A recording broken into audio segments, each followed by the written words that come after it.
No exemplo 4, sobre PGs, nós temos a seguinte situação: de 4 termos, numa PG de 4 termos, a razão é 5 e o último termo é 375. Aí ele está querendo calcular qual é o primeiro termo dessa PG, ou seja, a razão é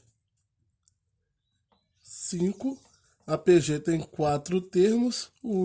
Se o último termo é 375, então o A4 é 375. Eu vou jogar isso aqui na fórmula do termo geral para calcular o A1, porque eu sei que A4 é igual a A1 vezes Q elevado a N menos 1, no caso 4 menos 1, que dá 3. Então, 375 é igual ao A1 que eu quero encontrar, vezes 5 elevado a 3.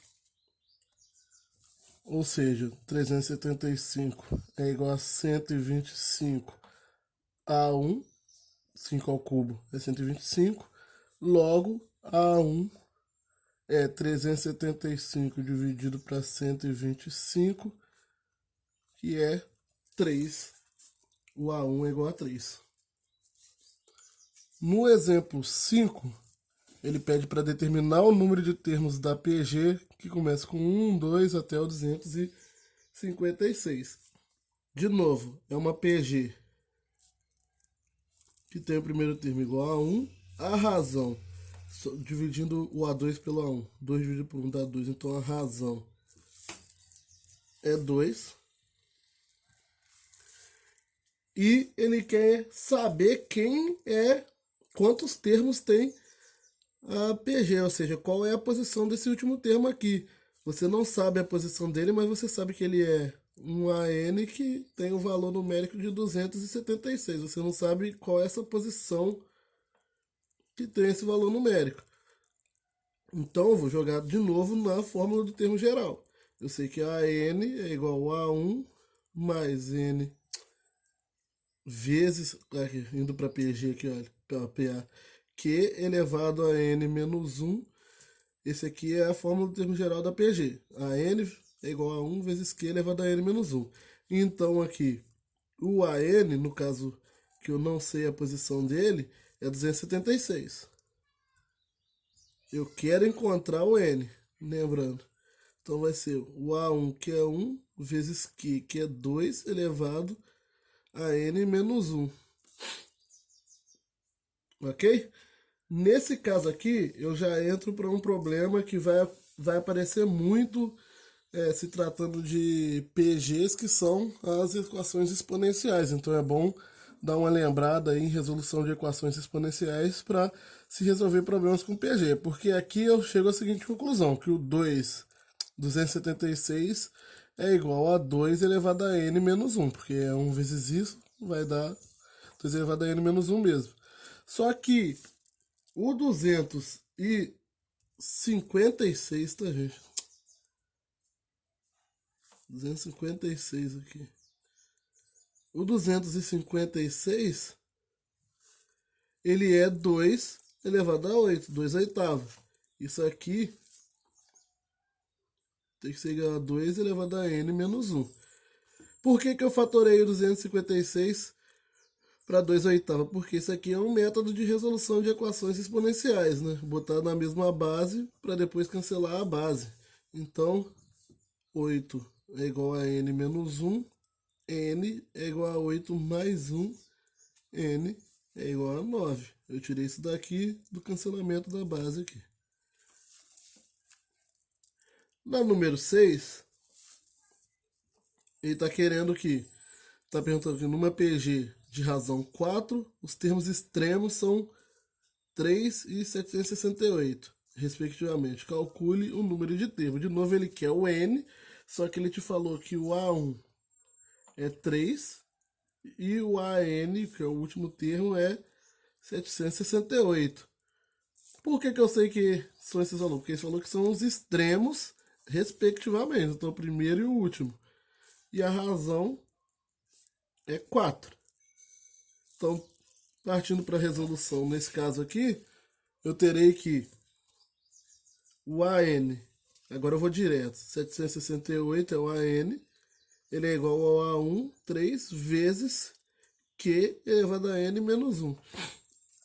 De novo aqui já dá para ver que eu vou chegar numa equação exponencial, porque aqui 3 vezes isso vai passar o 3 dividindo, então vai ficar 768 sobre 3 é igual a 4 elevado a N menos 1, que de novo aqui dá 256, né? É igual a 4 elevado a N menos 1. Aqui eu posso fatorar direto para base 4, né? Porque o 256 é 4 a quarta. Poderia jogar tudo para base 2, mas aqui eu vou direto pelo 4. É 4 a quarta e isso é igual a 4 elevado a N menos 1. Daqui para frente, o mesmo processo da anterior. Corta as bases. E vai ficar aqui 4 é igual a N menos 1. N é igual a 4 mais 1. N igual a 5. Agora, deixa eu mudar aqui. Exemplo 7.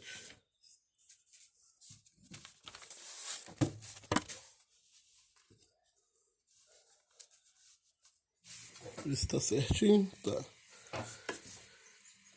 No exemplo 7, ele está perguntando o seguinte.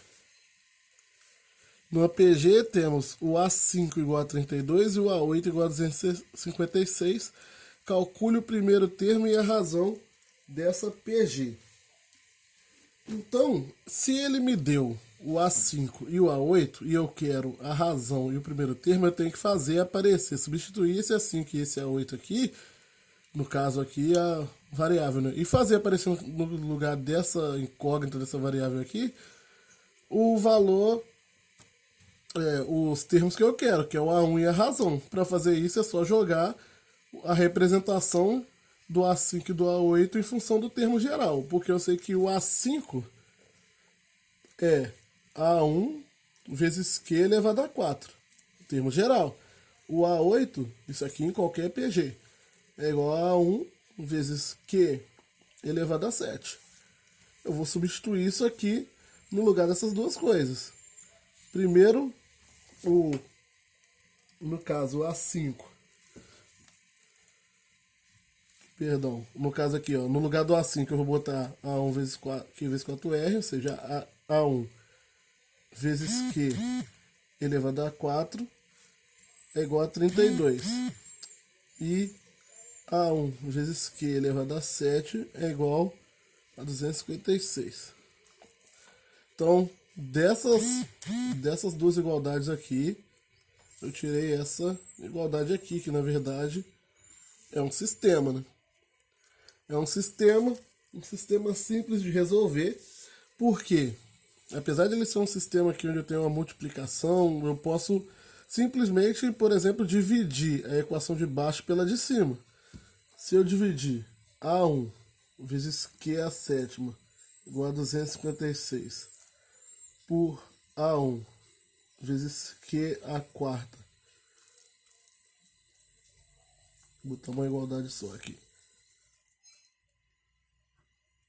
32, estou dividindo aqui membro a membro, dividindo o primeiro membro e o segundo membro. No caso, o A1 vai cortar com A1, A1 dividido por A1 dá 1. Q a sétima dividido por Q a quarta dá Q ao cubo. 256 dividido por 32 vai dar 8. Então, Q ao cubo é igual a 8, que é 2 ao cubo, Q é igual a 2. Ou poderia passar a raiz cúbica lá, né? Então Q ao cubo é raiz cúbica de 8, que é 2 do mesmo jeito, ao invés de fazer fatorando. Desculpa aqui que esse aqui eu embolei um pouquinho na hora que eu tava falando aqui. Mas acho que deu para entender o que eu fiz, né? Gerei o sistema substituindo aqui a equação, o A5 e o A8 pelo valor do termo geral deles e depois igualei com os valores dados o termo geral com os valores dados no problema para gerar duas equações. E aí tem um sistema para eu resolver. No número 8, para finalizar esses exemplos, pede o seguinte: numa progressão geométrica de 4 termos positivos, a soma dos dois primeiros termos vale 1 e a soma dos dois últimos vale 9. Calcule a razão da progressão. Então, o que ele está falando para mim? Que a soma do A1 mais o A2 vale 1. E a soma dos dois últimos, que é o A3 mais A4, vale 9. Por que eu sei disso? Porque ele falou, né? São 4 termos e a soma dos dois primeiros, A1 e A2. E os dois últimos, A3 e A4. Ele quer que calcule a razão. Então, se eu estou aqui com A1, A2, A3 e A4, eu tenho que sumir com isso e fazer aparecer a incógnita que eu quero. Basta jogar de novo na fórmula do termo geral, como sempre.